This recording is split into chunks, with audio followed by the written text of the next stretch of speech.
अभी आई थी बंधु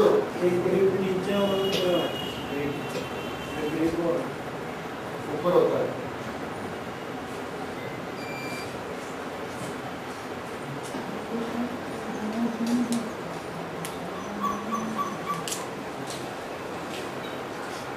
बस बस हिल गई होगी, हिल जाती है। अभी आए आज प्रातःकालीन चौथे दिन की प्रातःकालीन बैठक में आप सभी का अभिवादन है। परमपिता परमात्मा के श्री चरणों में प्रार्थना लेकर के, हे प्रभु आप मेरे सभी यजमान जो इस यज्ञ में भाग ले रहे हैं और जो परोक्ष अपरोक्ष प्रत्यक्ष अप्रत्यक्ष रूप से इस यज्ञ में जुड़े हुए हैं, सबको सुख शांति समृद्धि असीम बल प्रदान करना, जिससे कि सभी अपने माता पिता कुल परिवार राष्ट्र के प्रति जो दायित्व है उसका बहुत अच्छे ढंग से निर्वाह करते हुए जीवन में यश के भागी बने। ये भावना लेकर के सिद्धि और बुद्धि के दाता भगवान गणपति जी को नमस्कार करते हैं। बोलिए श्री गणपति जी महाराज की जय। ज्ञान के दाता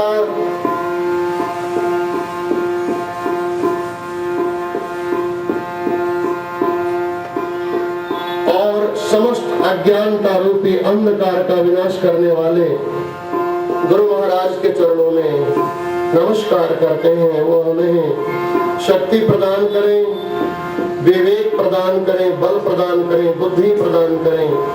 ये मंगलमयी भावना लेकर के गुरु महाराज के चरणों का ध्यान करते हुए आइए सदगुरुदेव के चरणों में नमस्कार करें।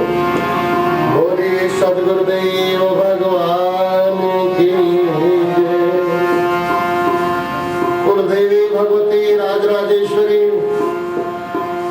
जिसको मां शक्ति कहते हैं, मूल प्रकृति आद्य शक्ति, जिसके बल से सूर्य समय पर पूर्व दिशा में निकलता है, समय पर पश्चिम दिशा में छिपता है, जिनके बल से समय पर सब ऋतुएं आती हैं, वो मूल प्रकृति जो जीवन के प्रारंभिक काल में मां सरस्वती स्वरूप से विद्या देती है और विद्या में आपको विद्वान बना करके वैभव की दायिनी महालक्ष्मी रूप होकर के आपको वैभव प्रदान करते हैं।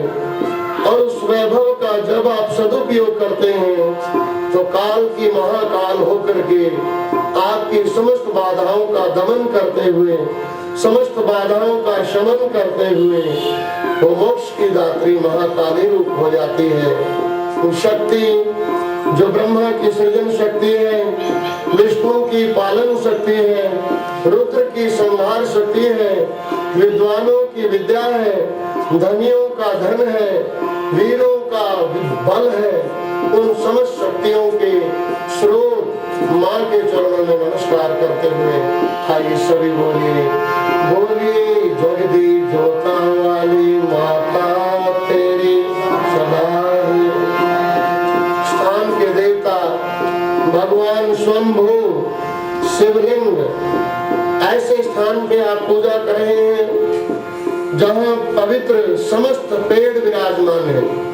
जब आप यज्ञ में बैठे होते हैं, आपके एक तरफ आंवला का पेड़ होता है, जहाँ आंवला भगवान विष्णु को परम प्रिय है। तुलसी का पेड़ होता है जो भगवान विष्णु को परम प्रिय है। तुलसी का पेड़ होता है जो भगवान विष्णु को परम प्रिय है। केले का पेड़ होता है जो बृहस्पति का वास स्थान है। बेल पत्र का पेड़ होता है जो भगवान शिव का स्थान है, पीपल और बड़ जो रात में भी ऑक्सीजन प्रदान करते हैं। इस प्रकार के पेड़ों के बीच में बैठ करके आप ऐसे शिवलिंग, ऐसे शंभु सदाशिव जो यहीं स्वयं प्रकट हुए, मानव के द्वारा निर्मित नहीं है, उन स्थान के देवता के चरणों में नमस्कार करते हुए बोलना है, बोलो शंकर भगवान की। प्रेम पूर्वक काल सर्प योग के बारे में आप जानते हैं, उन्हें मैं रोशनी डालना चाहता हूँ। ये ब्रह्मांड जो है वो 360 डिग्री का है। इस ऋषियों ने इसको पढ़ने के लिए 12 भागों में विभक्त कर दिया, जिसको हम 12 राशि कहते हैं। 12 राशियों में राहु और केतु 2 ग्रह ऐसे हैं जो सदैव आमने सामने यानी 180 डिग्री पर चलते हैं। जब सभी ग्रह एक तरफ आ जाएं, वो काल सर्प योग कहलाता है। यह काल सर्प योग, काल नाम है समय का, सर्प इसलिए कहा जाता है क्योंकि सर्प जो है वो ग्रहण है, सर्प जो है बाधा है, और सर्प की गति भी जिस 180 डिग्री पे हमेशा रहती है, इसलिए उसको काल सर्प योग ऋषियों ने कहा है। तो ये जीवन के अंदर बाधा होती है। इस बाधा का निवारण करने के लिए श्रावण के महीने में पंचमी तिथि, नाग पंचमी जो कल है, वो परम पावन पवित्र दिवस है। इसके अलावा इसकी शांति का और कोई जरिया नहीं है। अनेक छोटे छोटे टोटके जो है वो अवश्य हैं, लेकिन वो क्षणिक होते हैं। स्थायी उपाय जीवन में एक बार शास्त्रोक्त रीति के अनुसार अगर पूजा हो जाए, उसको दोबारा फिर काल सर्प योग जो है वो जीवन में बाधा ना डालते हुए आपको सहायक बनता है। जीवन में इस युग में, युगांतर में ऐसी महापुरुष, ऐसी हस्तियां हुई हैं जिनको काल सर्प योग होते हुए उन्होंने अपना ही नहीं, अपने पूर्वजों का, राष्ट्र के नाम को कीर्ति बढ़ाई। उन महापुरुषों को नमस्कार करते हैं। बोलिए सच्चिदानंद भगवान की। मैं पूजा का जो क्रम है उस पे थोड़ा रोशनी डालना चाहूंगा। आप अगर वेदी को इधर आकर के देखेंगे, वेदी में गणपति और गौरी, गणेश जी और गौरी माता की वेदी है। गणेश जी और गौरी माता का पूजन जहां भी होता है, समस्त विघ्नों के विनाश करने वाले हैं गणपति जी। जहां गणपति जी की पूजा होती है प्राप्त होते हैं, और सिद्धि और बुद्धि, शुभ और लाभ सदैव। जो स्वस्तिक चिन्ह होता है उसके बीच में 4 बिंदु, ये वो कलश है जिसकी समुद्र मंथन से उत्पत्ति हुई, समुद्र मंथन से प्रादुर्भाव हुआ। इसके ऊपर जो नारियल रखा गया है वो महालक्ष्मी का रूप है। ये मंगलमय भावना लेकर के कलश में विराजमान समस्त देवता और श्री लक्ष्मी मंगल में आशीर्वाद प्रदान करें, ये भावना लेकर के कलश का पूजन किया जाता है। कलश हरियाली का प्रतीक है। कलश के नीचे जो जौ बोए जाते हैं वह हमारे मानव जीवन का आधार है। इसके बिना सृष्टि चल नहीं सकती। अन्नात् भवति भूतानि, अन्न से समस्त भूत प्राणियों की उत्पत्ति होती है। इसके बाद अष्टदल कमल है। अष्टदल कमल के ऊपर हम समस्त देवताओं के देवाधिदेव भगवान शिव का पूजन करते हैं। और उसके बाद सूर्य आदि नवग्रह की वृद्धि है। सूर्य आदि नवग्रह इनसे मंगल में आशीर्वाद की कामना करते हैं। और उसके बाद सर्वतोभद्र मंडल है जो 33 कोटि देवी देवताओं का स्थान है। इस प्रकार इन देवताओं के पूजन का ये क्रम है। आइए हम पूजन को प्रारंभ करें। पूजन को प्रारंभ करने से पहले 3 बार दीर्घ श्वास लेकर के, लंबा श्वास लेकर के ओम का उच्चारण करें।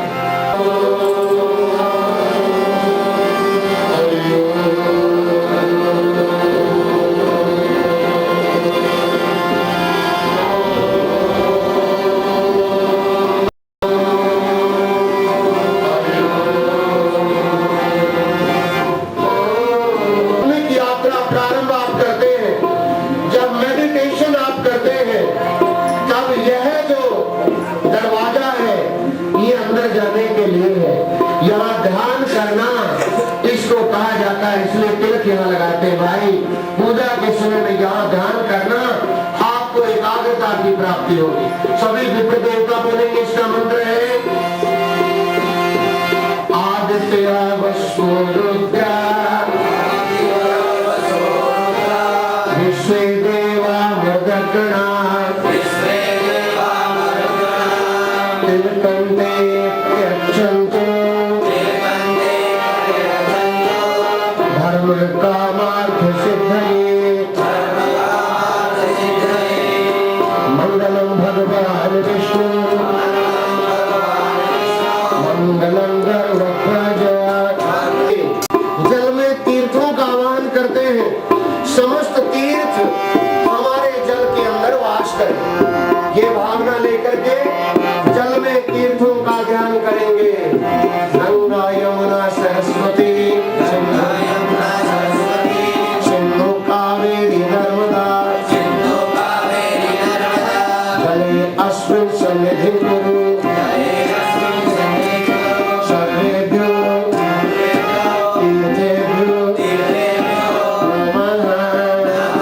बोलो गंगा मैया की, यमुना माता की, सरस्वती माता की।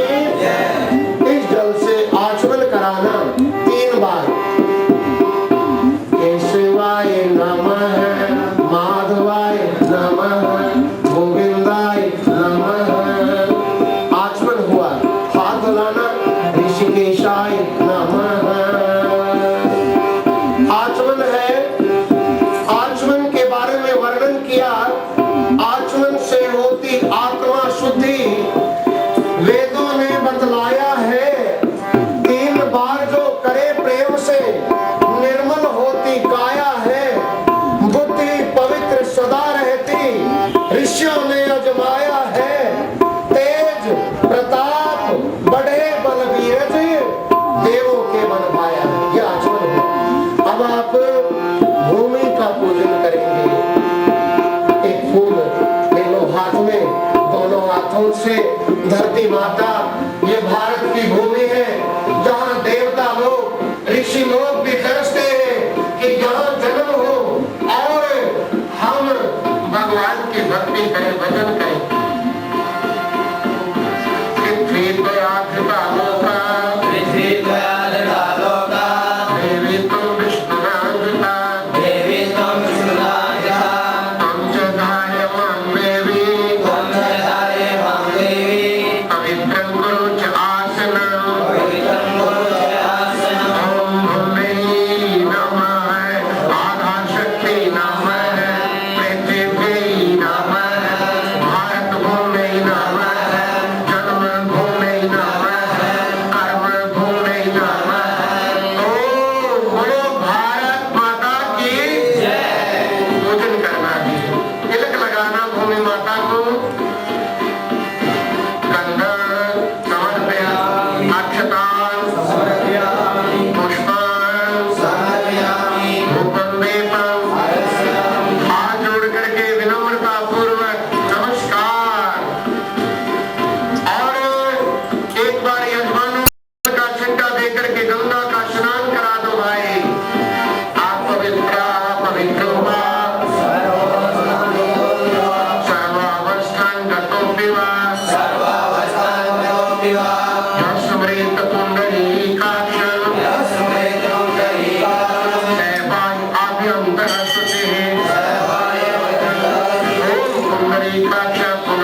ओम श्री गणेशाम्बिकाभ्याम नमः। सर्वेभ्यो देवेभ्यो नमः।